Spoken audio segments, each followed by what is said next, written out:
열왕기상 17장 1절에서 7절까지의 말씀입니다.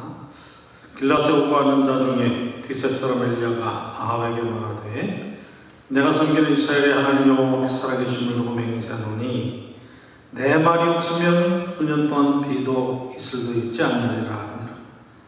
여호와의 말씀 엘리야에게 임하여 이르시되 너는 여기서 떠나 동쪽으로 가서 요단앗 그릿 시내가에 숨고 그 시냇물을 마시라. 내가 까마귀들에게 명령하여 거기서 물을 먹이게 하리라. 그가 여호와의 말씀과 같이 하여 곧 가서 요단앞 그릿 시내가에 머물며 까마귀들이 아침에도 떡과 고기를 저녁에도 떡과 고기를 가져왔고 그 시냇물을 마셨으나 땅에 비가 내리지 않으므로 얼마 후에 그 시내가 마르니라. 아멘.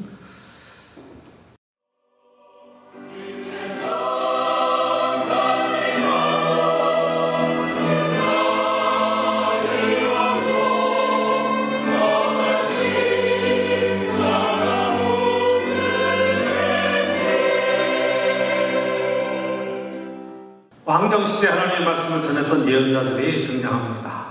이 열왕기 상하에서 등장하는 예언자들의 시대, 이 예언자들의 출발점 대표자가 되는 사람이 바로 엘리야입니다. 엘리야는 북왕국 이스라엘의 아합 왕이 시대에 활동했습니다. 그의 사역은 하나님의 말씀 사역이 시작되었다고 예언이 시작된다고 하는 면에서는 굉장히 중요한 사건입니다. 선지자 또는 예언자라고 불리는 사람들은 과연 어떤 사람들이었습니까? 예수님께서 말씀하시기를 내가 율법이나 선지자를 폐하러온 줄로 생각하지 마라. 폐하러온 것이 아니요 온전하게 하려니라 하셨습니다. 예수님의 모습이 변화산에서 제자들한테 변화될 때에도 모세와 엘리야가 나타났습니다. 하나님께서 이 땅에 하나님의 말씀을 온전케 하시려고 육신을 오셨는데 구약의 모세의 율법과 선지자들의 예언이라고 표현되는 모세와 엘리야를 통해서 하나님의 말씀이 육신에서 우리 가운데 오신 바로 예수님이 이 모든 말씀과 율법과 예언의 완성이라고 하는 모습을 우리는 보게 됩니다. 바로 이 모세와 엘리야 율법과 예언은 구약의 모든 말씀의 성취라고 할 수 있습니다. 엘리야가 활동했던 북왕국 아합 왕의 시대는 신앙이 타락했던 시대입니다. 여로보암이 남북이 갈렸을 때 남쪽에 솔로몬이 성전을 지었습니다. 여기에 북왕국 이스라엘 사람들이 남쪽으로 내려가는 것을 막기 위해서 단과 베델에 금송아지를 세우고 바로 여호와 하나님을 섬기는 신앙의 모습으로 금송아지를 우상화했습니다. 그런데 이 아합 때는 이 여로보암이 만들었던 단과 베델의 금송아지를 섬기는 것만 아니라 바알과 아세라를 섬기며 완전히 신앙이 우상신앙으로 이방신앙으로 타락하기에 이르렀던 것입니다. 하나님 말씀에서 완전히 떠나고 말씀이 완전히 땅에 떨어진 그런 시대, 말씀에서 완전히 멀어진 시대에 하나님의 말씀에 귀를 기울이고 하나님의 심정을 가지고 하나님의 말씀을 외쳤던 사람들이 바로 예언자들이고 선지자들입니다. 아합 왕 시대에 제일 처음 출발했던 이 엘리야 선지자, 하나님의 심정을 가지고 하나님의 말씀을 전했던 엘리야 선지자, 그의 특징은 첫 번째, 하나님의 말씀이 엘리야에게 임하여 이르시되 라고 하는 것입니다. 오늘 본문에서도 2절에 여호와의 말씀이 엘리야에게 임하여 이르시되 쓰고 있습니다. 5절을 보면 그가 여호와의 말씀과 같이 하여 그렇게 쓰고 있습니다. 하나님의 말씀이 임했을 때 그 말씀을 뜨겁게 전할 수 있었던 사람들이 바로 예언자였고 선지자들이었습니다. 하나님의 말씀이 임했다는 것이 무슨 뜻입니까? 신약성경에서는 예수님을 통해서 우리에게 말씀하시는 것은 말씀 그 자체이신 말씀이 육신에서 우리 가운데 함께 하셨다, 우리 가운데 임하셨다고 말씀하고 있습니다. 결국 예수님은 하나님 바로 그분이라는 이야기. 엘리야가 하나님의 말씀이 임했다고 하는 것은 하나님의 말씀을 받았다는 것입니다. 하나님을 대면에서 봤다는 것이고, 하나님의 말씀이 그의 심정 속에, 그의 심장 속에 차고 넘쳤다는 것. 하나님의 말씀을 한마디 한마디 집어넣었다는 차원보다는 그 시대를 향한 하나님의 뜨거운 심정을 가지고, 하나님의 신앙을 지키려는 그 열정을 가지고 그 시대를 통찰했던 사람들입니다. 하나님 앞에서 하나님의 심정을 가지고 하나님의 말씀을 전했던 사람들이 바로 선지자들이었습니다. 그 시발점이 엘리야입니다. 그는 하나님의 말씀이 내게 임했다고 말씀하고 있습니다. 여기에서 가장 중요한 것이 바로 하나님의 심정, 그 말씀입니다. 그래서 오늘 말씀의 두 번째 이 엘리야는 어떻게 사역을 시작하는 거 아니? 그렇게 얘기합니다. 아방에게 말합니다. 내가 섬기는 이스라엘의 하나님 여호와께서 살아계심을 두고 맹세하노니 내 말이 없으면 수년 동안 비도 있을 수 있지 아니하리라 하였습니다. 내 말이 없으면 수년 동안 비도 있을 수도 있지 아니하리라. 즉 엘리야의 말은 하나님의 말씀의 대원이라고 하는 것.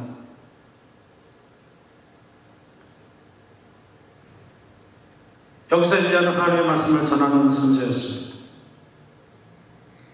하나님의 심정을 가지고 하나님의 말씀을 전할 때에 하나님이 정말로 이루실 일에 대한 큰 확증을 가지고 하나님 대원자로서 서는 것입니다. 신명기에서 모세는 그의 세 번의 설교를 통해서 이렇게 표현합니다. 오늘 내가 너에게 말하는, 명하는 이 하나님의 말씀, 이 말씀을 삼가 듣고 지키면 하나님 안에서 형통하리라 말씀합니다. 하나님의 말씀을 전했다고 하는 것이 아니라 하나님의 율법을 전하는 것보다도 모세의 설교가 곧 하나님의 전하는 말씀이고 하나님의 명령이 되었다는 것입니다. 하나님의 말씀, 계명, 율례, 내가 오늘 너에게 전하는 하나님의 말씀이라는 뜻으로 분명하게 이야기하고 있습니다. 모세도 예언자였던 엘리야도 내가 전하는 말이 곧 하나님께서 내게 주신 말씀이라, 내 말이 없으면 수년 동안 비도 있을 수도 있지 아니하리라 하고 말할 수 있었던 것입니다. 하나님의 뜻을 분명히 깨달은 이 선지자들은 하나님의 말씀을 확신 있게 정확하게 전할 수 있었습니다. 그리고 세 번째, 정말로 엘리야의 말대로 비가 오지 않았던 것을 보게 됩니다. 하나님께서는 엘리야에게 말씀하십니다. 너는 여기서 떠나 동쪽으로 가서 요단 앞 그리시네가에 숨고 그 시냇물을 마시라. 그래서 엘리야는 가뭄을 피해서 지금 그리시네가에 가서 물을 마시고 거기서 살고 있습니다. 하나님께서 은혜로 까마귀를 통해서 떡과 고기를 갖다 주셔서 그것을 먹고 버텼습니다. 비가 오기를 계속 오지 않기를 시작하고 나니까 그 시내가 마르게 되었습니다. 얼마나 가뭄이 심했는가 하는 표현입니다. 엘리야가 말한 그대로 성취되었습니다. 하나님의 말씀을 전하는 사람들은 그 말씀이 현실 속에서 어떻게 이루어지는가 하는 것을 실제로 보게 됩니다. 오늘 우리 시대의 하나님의 말씀이 어떻게 들려지고 있습니까? 어떻게 다가옵니까? 구약시대에 보면 말라기 이후에 예언이 끊겼습니다. 바벨론 포로 이후에 왕정시대 끝나 바벨론 포로 이후에 다시 독립을 했지만 왕이 세워지지 못했습니다. 유대인들은 계속 식민지 생활을 할 수밖에 없었습니다. 그 후에 예언은 그쳐지고, 그리고 여러분 잘 아는 대로 세례요한이 나서서 말씀하기 시작하고 예수님이 오신 뒤에 모든 예언은 예수님으로 통해서 완성되었습니다. 왜 예언자가 그때 활동하지 않을까요? 왜 이 시대의 선지자들이 하나님의 말씀을 전한다고 하는 그 말씀의 내용들은 과연 무엇을 이야기하고 있을까요? 바벨론 포로 이후에는 우리에게 기록된 성경, 기록된 하나님의 말씀이 주어졌기 때문입니다. 더 이상 꿈이나 계시로 하나님의 말씀이 우리에게 다가오는 것보다는 기록된 하나님의 말씀으로 하나님의 계획과 뜻과 하나님의 심령과 말씀이 무엇인지 우리에게 분명하게 전해주기 때문에 이제는 더 이상 예언자가 필요 없는 시대입니다. 하나님의 말씀을 옳고 깨닫고 올바로 해석하고 올바로 설교하는 설교자들이 하나님의 말씀의 대언자로 서는 세대가 되었습니다. 예수님 시대에는 이 설교자 역할을 했던 사람들이 서기관과 바리새인들입니다. 유대인 랍비와 그리고 그 하나님의 계명을 삶 속에서 구체적으로 실천했던 바리새인들, 종교인들이 바로 그 시대에 하나님의 말씀을 대언했던 바로 서기관과 바리새인들이 중심이 돼서 하나님의 말씀을 읽고 묵상하고 깨닫고 그 말씀을 가르치며 여러분 잘 아는 대로 탈무드의 교육과 더불어서 신앙적인 여러 가지 교육을 합니다. 예수님께서 사역하실 때 제일 야단치시는 사람들의 대상이 있습니다. 바로 서기관과 바리새인들입니다. 그들을 향해서 독사의 자식들아 이렇게 얘기합니다. 그리고 그들에게 너희도 천국에 들어가지 못하고 천국에 들어가는 사람들을 그 문 앞에서 막고 있다고 야단을 치시는 대상이 바로 서기관과 바리새인들입니다. 왜 그랬을까요? 하나님 말씀 자신이 이 땅에 육신을 입고 오신 예수님의 그런 말씀의 해석과 기준으로 보면 그 시대의 서기관과 바리새인들이 성경을 얼마나 편협하게 유대인 중심으로 그렇게 죄인과 의인을 가르고 그렇게 율법으로 죄인들을 정죄했는지 모르는 겁니다. 그래서 예수님께서 잘못된 해석, 잘못된 성경의 적용 이것을 가지고 독사의 자식들이라고 이야기했던 것입니다.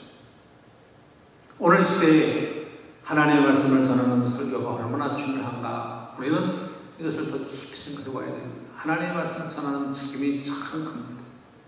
창세기부터 요한계시록까지 하나님의 말씀을 제대로 읽고 깨닫고 해석해 간다.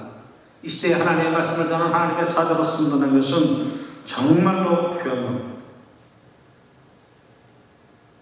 많은 이단들이 성경을 자의적으로 해석합니다. 요즘 우리가 역사적으로 겪어보지 못했던 그런 아주 기가 막힌 시대를 이런 사실을 겪고 있습니다. 많은 교회들이 주일 예배를 폐했습니다. 그리고 인터넷으로 때로는 이렇게 녹화해서 예배를 대신 드리는 그 주일날 예배가 가정 예배로 소그룹 예배로 그렇게 지금 변화되고 있었습니다. 출발점이 어딥니까? 그럼 여러분 코로나19 바이러스 때문에 다 얘기합니다. 그 발원지는 어딥니까? 물론 중국입니다.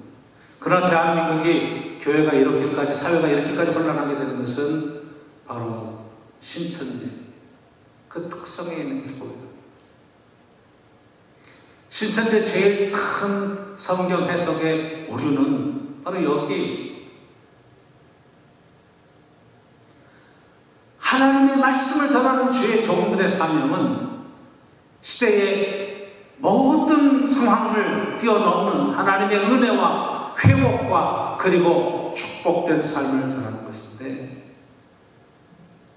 이 사회를 지경으로 만들어 놓고도 자기네들이 피해자라고 그렇게 이야기하는 것 속에는 많은 문제를 갖고 있는 것을 보여야 됩니다.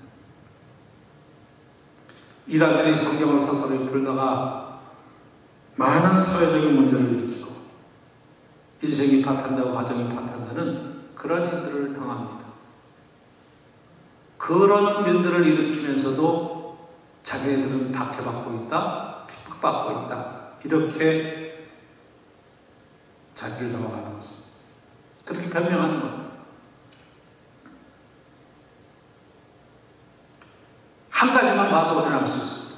이만희씨가 이야기하는 그러한 성경의 해석 자기가 하나님의 말씀을 전하는 사람이라고 이야기할 때 핵심은 아브라함, 모세, 오늘 엘리야, 또 예수님, 하나님께서는 각 시대마다 하나님의 말씀을 전하는 그러한 선지자들을 세웠다.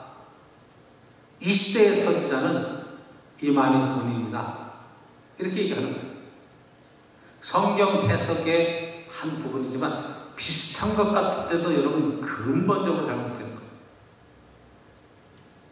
여러분, 예수님은 그 시대의 성경을 해석했던 한 예언자가 아닙니다. 그렇게 예언자로 해석한 사람들이 바로 이슬람이에요. 예수님도 하나의 그런 많은 선지자 중에 한 명이라고 보고 있죠. 마호메트 선지자 중에 하나라고 얘기하고, 기독교가 아니죠.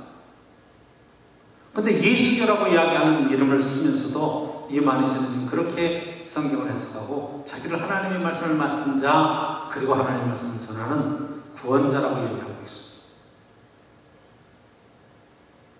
어디서 잘못됐을까요? 성경을 해석하고 성경을 읽고 보는 것에서부터 잘못되어 있는 것을 보게 됩니다. 신앙생활은 사실은 상식 이하로 내려가면 안 됩니다. 상식 이상으로 올라가는 거예요.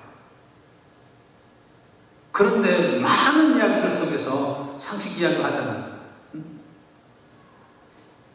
이 코로나 바이러스, 하나님을 믿는 사람, 우리는 마귀가 만지지도 못한다. 하나님 보호해 주신다. 걸리지 않는다. 코로나 걸렸어도 하나님이 고쳐주신다. 이렇게 이야기하는 것에 허구를 여러분 하셔야 돼요.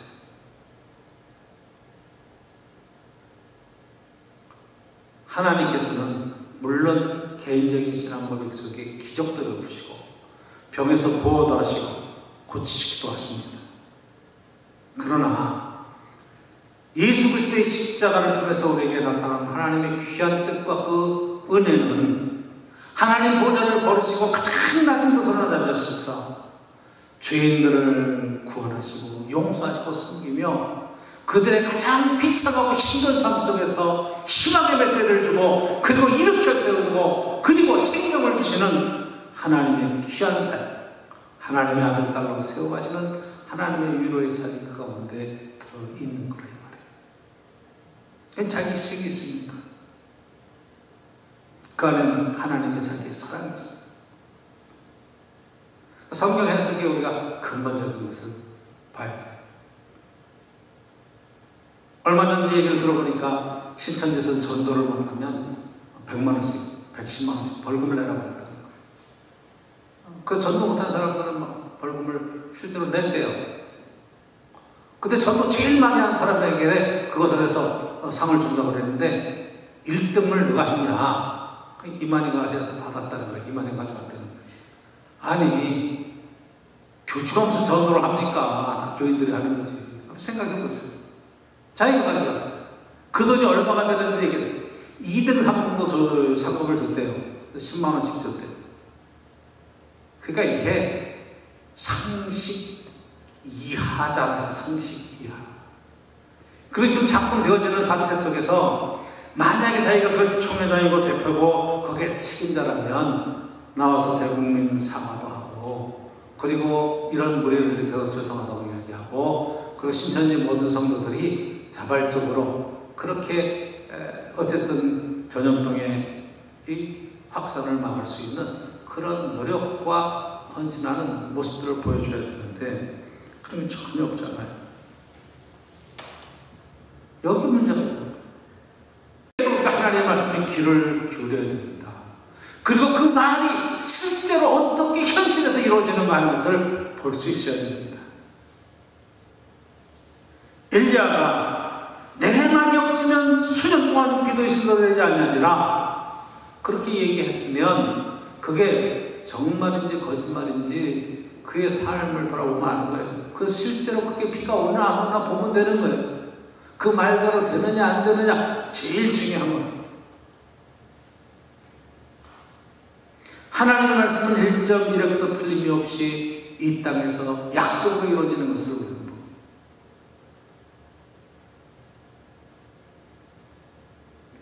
자, 오늘도 강단에서 있어지는 귀한 말씀들, 우리가 성경을 읽고 내가 은혜를 받는다고 말씀하는 많은 말씀들이 내가 그 말씀을 믿고 그렇게 살아갔더니 하나님께서 정말 그렇게 보증하여 주시더라. 이렇게 정말 되느냐 이 말이에요. 이 병만은 마귀가 주는 것이다. 그렇게 얘기를 했는데, 그러면 기도해서 병마를, 마귀를 물리치면 병이 떠나가야 되는데 실제로 손을 얹고 기도했을 때 병이 낫느냐 이 말이에요. 그게 중요한 거 아니겠어요?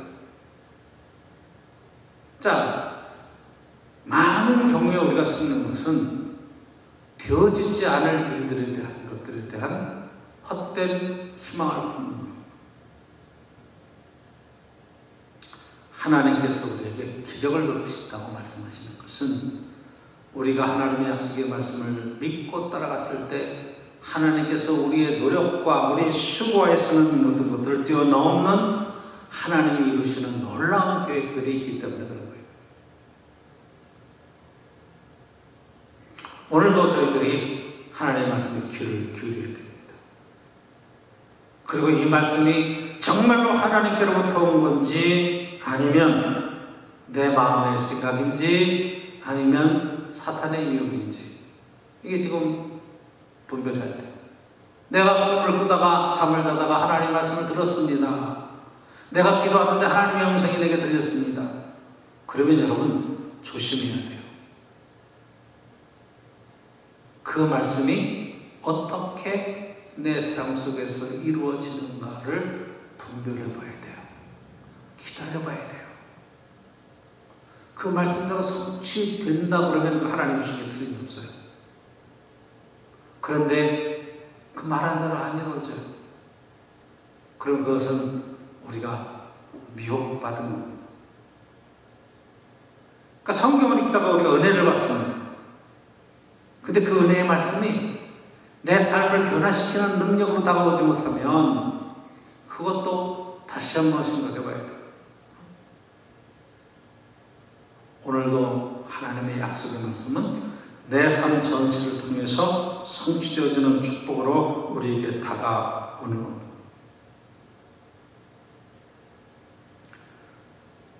(2000년) 기독교 역사 속에서 이렇게 공적으로 교회가 예배를 쉬는, 그렇게 해서 예배를 피하는 그런 일들은 없었습니다. 자, 믿음이 없는 것 같이도 보일 수 있어요. 무슨 얘기야? 믿음으로 지켜야지. 그런데 하나님 안에서 생각해 보면 우리 때문에 많은 사람들이 코로나에 노출이 되고 그리고 위협이 된다 그러면 내 안에 계시는 주님, 언제나 나와 함께 동행하시는 주님 앞에 우리가 겸손히 무릎 꿇고 서로 배려하고 서로 존중해가면서 서로가 서로를 아끼는 심정으로 그렇게 가정에서 함께 기도하고 말씀을 나누고 예배드리는 것도 귀하지 않겠습니까? 초대교회로 돌아가 보십시오. 초대교회는 교회 건물이 없었습니다. 이렇게 대단히로 보이지도 않았었습니다. 그럼에도 그들은 있는 곳에서 소규모로 보이던 가정에서는 최선을 다해서 기도했고 그들이 가는 곳마다 하나님의 몸된 교회의 공동체를 드러내는 그 일에 헌신되고 쓰임받았습니다. 그리고 그들의 삶 전체를 통해서 하나님 앞에 정말로 믿음으로 공동체를 이루고 서로 섬기고 사랑하고 살아가는 아름다운 모습들을 드러냈습니다. 그 모습은 사회 배타적인 것이 아닙니다. 그것은 서로를 세워가는 일에, 하나님 안에서 하나의 공동체를 이루어가는 그 일에 최선을 다했던 모습으로 보게 됩니다. 오늘도 저와 여러분들이 믿음 안에서 하나님 앞에 온전히 예배드리고 또 말씀의 귀를 기울이고 하나님이 내려주시는 말씀 속에 순종해 갈 때, 잘못된 신앙은 바로 세워야 되고 하나님의 말씀 우리 속에서 역사할 때 온전히 순종해 가면서 이 땅에 축복된 하나님의 자녀의 삶에 풍성한 은혜를 함께 누릴 수 있기를 간절히 축복합니다. 믿음 안에 한 주간도 여러분 조심하시고 하나님께 기도하시고 승리하시는 한 주간 될 수 있기를 축복합니다. 기도하겠습니다. 하나님의 말씀이 임했을 때 이 말씀이 그에 전하는 능력의 예언의 말씀이 되었고, 그 시대에 아합 왕의 실정을, 잘못된 신앙을 지적하며 하나님 살아계심을 능력 있게 증거했던 예언자들의 삶의 모습을 보면서 하나님, 오늘도 우리가 하나님의 심정으로 하나님의 마음을 가지고 정말로 그리스도의 마음을 품고 이 땅에 낮아지고 섬기며 이 사회에 가장 귀한 헌신의 모습을 살기를 원하는 귀한 성도의 삶 속에 하나님의 권능과 능력으로 성령의 인도하심으로 함께 하시는 복된 일이 있기를 소망합니다. 예배드리는 모든 처소에서 하나님 보호하시며 위로하시며 축복하시며 은혜로 인도해 주옵소서. 예수님의 이름으로 간절히 축복하고 기도드리옵나이다.